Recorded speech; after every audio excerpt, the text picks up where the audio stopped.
Welcome to our lecture online.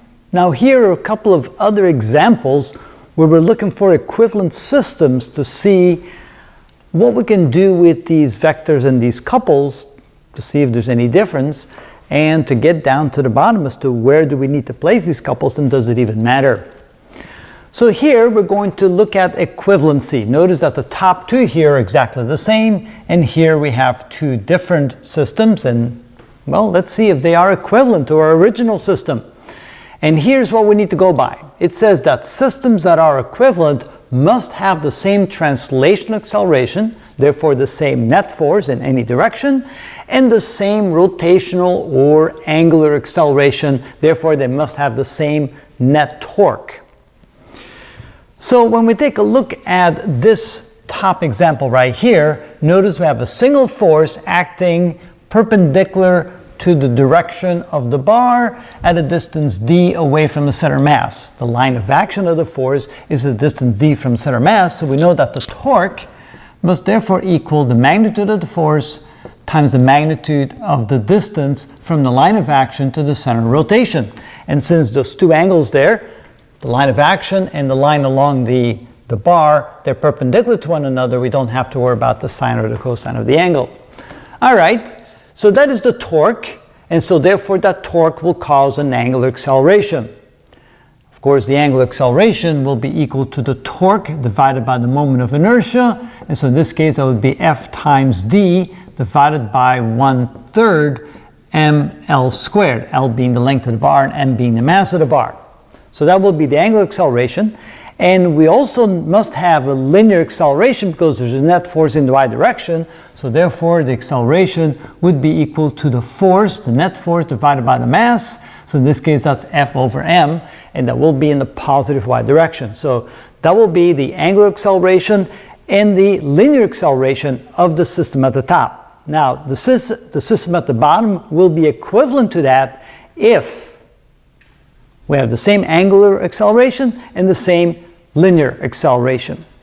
So let's first go to the linear acceleration. So here we can say that the acceleration equals the net force divided by the mass of the bar. The mass of the bar, of course, will be the same, but what about the net force? Notice we have two forces in the positive direction, so this is equal to F plus F sub c minus F sub c, because that's in the bottom direction. Those cancel each other out.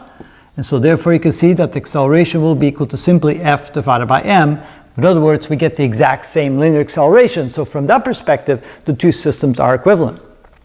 What about rotational acceleration or angular acceleration?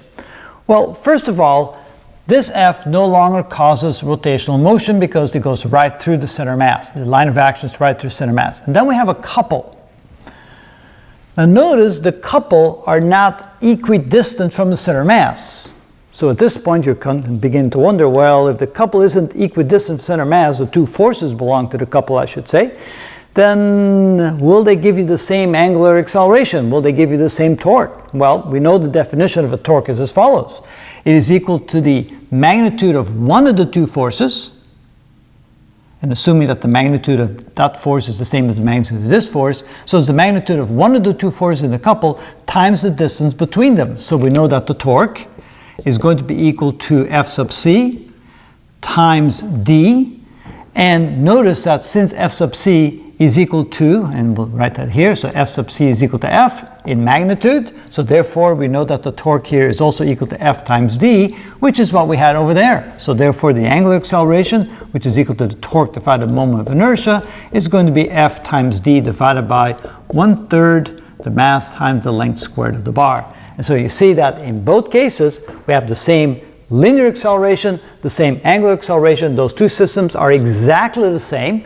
So now you can see what we conclude from that is that when we move the force from wherever it acts to the point where the line of action force goes right through the center mass, and then we add a couple to that, we can see that it doesn't matter where we put the couple, as long as the magnitude of one of the forces in the couple times the distance from that to the center mass is the same, we have the exact same system. Wow. Now, let's take a look at over here.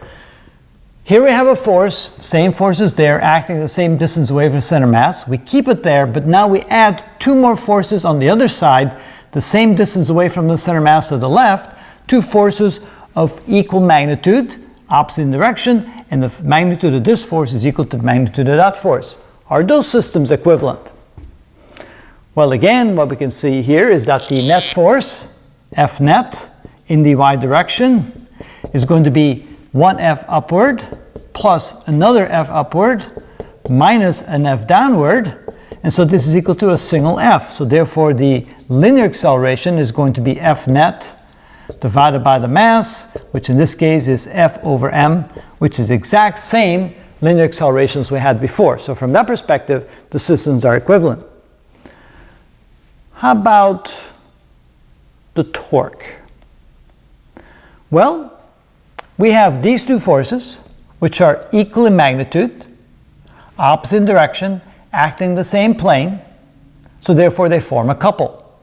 And so we know that the torque caused by the couple is equal to the magnitude of one of the forces, F, times the distance between them, which in this case is 2d. So therefore the torque caused by the couple is 2fd. And so, well, that's not the same what we had before.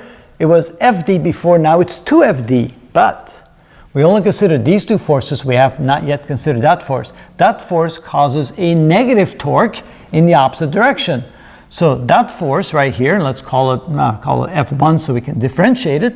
So let's say that F1, the torque caused by F1 is equal to this. The torque caused by F1 is going to be equal to the magnitude of the force times the perpendicular distance from the line of action of force to the point of rotation, which is center mass. And it's going to be negative because it's a clockwise direction. So now when we add the two torques together, torque total is going to be equal to torque due to the couple plus the torque due to force 1 right here. And so this will be equal to 2Fd minus Fd, which is equal to a single Fd. And now you see that the torque of this system is exactly the same as the torque of that system, and therefore the two systems are again equivalent. So this can be represented by this picture, and this can be represented by that picture, because in both cases you get the very same linear acceleration, the very same rotational or angular acceleration, same net force, same torque, and therefore the systems are totally equivalent to one another. And that again sheds some more light on couples and how they act on particular objects.